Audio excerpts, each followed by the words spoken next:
ça fait 10 ans que je regarde des vidéos sur YouTube. Depuis tout petit, j'ai regardé des dizaines de milliers d'heures de contenu sur la plateforme. Et comme toi, je l'ai vu évoluer. Oui, j'ai vu que Sifano et Daron, c'est des émotions. Mais il y a des choses, des petites erreurs dans le montage des vidéos YouTube que je continue de voir constamment, que ce soit chez des petits ou même des gros YouTubeurs, et qui m'énervent. Et aujourd'hui, je vais vous donner 5 de ces erreurs à absolument éviter. Et croyez-moi, elles sont tellement répandues que vous en faites au moins, vraiment au grand minimum, une sur les 5. Et honnêtement, si on quantifiait votre niveau de montage sur 10 avant cette vidéo, je pense que après cette vidéo, si tu t'astreins à vraiment essayer de corriger ces 5 erreurs, tu peux facilement gagner 2 voire 3 points. Et je rigole pas. D'ailleurs, la première erreur dont je voulais vous parler, je l'ai faite dans cette intro. Je parle des images parasites. Ici, on a deux plans qui s'enchaînent. Une image parasite, c'est quand à la fin du premier plan ou au début du deuxième plan, on a une image ou un bout de vidéo qui reste quelques frames parce qu'on a mal cut. C'est assez dur d'expliquer ça à l'oral, mais normalement avec les illustrations, vous aurez compris. Et du coup, maintenant, vous pouvez essayer de chercher quand est-ce que j'ai fait cette erreur dans l'intro. Et le problème des images parasites, c'est que de une, c'est une erreur qui est hyper répandue. Je la vois tout le temps, frère. Et en plus, c'est hyper désagréable à l'œil. Mais le point positif, c'est que c'est ultra simple à corriger. T'as juste à bien cut, en fait. T'as juste à cut quelques frames plus tôt ou plus tard selon la situation. Et le problème, il est réglé. Alors après, pour les repérer, je t'avoue, faut entraîner son œil. Au début, c'est pas simple à voir parce que c'est vraiment des erreurs de quelques petites frames, quoi. Mais si t'essaies de te concentrer et de vraiment essayer de les trouver, tu verras qu'il y en a partout. Et s'il y en a qui ont remarqué ça dans l'intro dès leur premier visionnage, franchement, vous êtes vraiment très chaud. La deuxième erreur, j'en ai parlé dans cette vidéo, donc je te conseille fortement d'aller la voir. Mais je me devais de le redire parce que c'est une erreur qui est encore beaucoup trop commune, c'est de faire un mixage de merde. Je le répéterai 10, 15, 20 fois s'il le faut. Le son, c'est la partie la plus importante de ta vidéo. Dans audiovisuel, c'est pas pour rien que le audio, il est avant le visuel. C'est le plus important. Un son mauvais va littéralement flinguer tout ton travail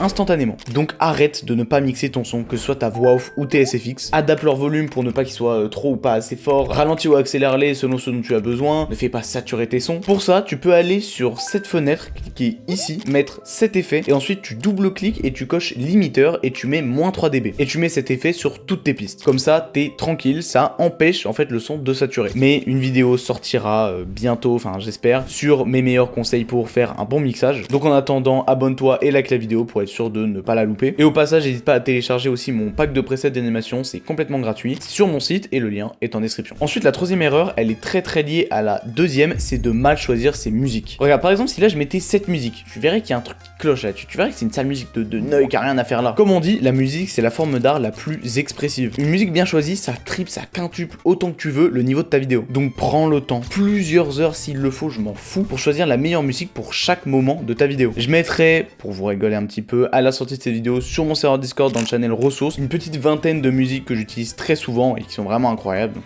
n'hésite pas à aller voir, le lien est aussi en description. La quatrième erreur, elle est très simple celle-là, très courte, mais je la vois tout le temps et elle m'énerve, c'est de ne pas mettre d'ombre. Ça me rend vraiment dingue, c'est un retour que je fais tout le temps, que je fais à tout le monde. Mettez des ombres. Ça prend 5 secondes maximum, tu te fais ton preset que tu mets partout. Pour ceux qui veulent, moi je mets ces paramètres là et ça améliore énormément l'esthétique de tes vidéos avec zéro effort. Et enfin, la cinquième et dernière erreur dont je voulais vous parler, c'est de ne pas assez cut. Vous voyez, il y a des gens sur mon serveur Discord qui mettent leurs vidéos sur le salon vidéo. Et moi de temps en temps, je vais voir ce channel, je regarde et je donne des conseils. Combien de fois ça m'est arrivé de voir que littéralement la moitié de la vidéo que je venais de regarder, on pouvait l'enlever. Ça ne servait à rien. N'aie pas peur de supprimer des moments de ta vidéo. Il faut que tu gardes que le meilleur. Tout ce qui ne sert à rien, tout ce qui fait pas avancer ta vidéo, ça dégage. Non seulement tu gagneras du temps, parce que tu auras moins de temps de vidéo à monter, mais en plus de ça, tu amélioreras ton dynamisme et donc éventuellement ton watch time ou le watch time de ton client. C'est la même chose dans vos scripts aussi, mais j'en avais déjà parlé dans cette vidéo, donc pareil, va la voir. Et voilà, j'espère que cette vidéo t'a appris au moins une chose. J'espère que vous kiffez le nouveau fond et des bisous.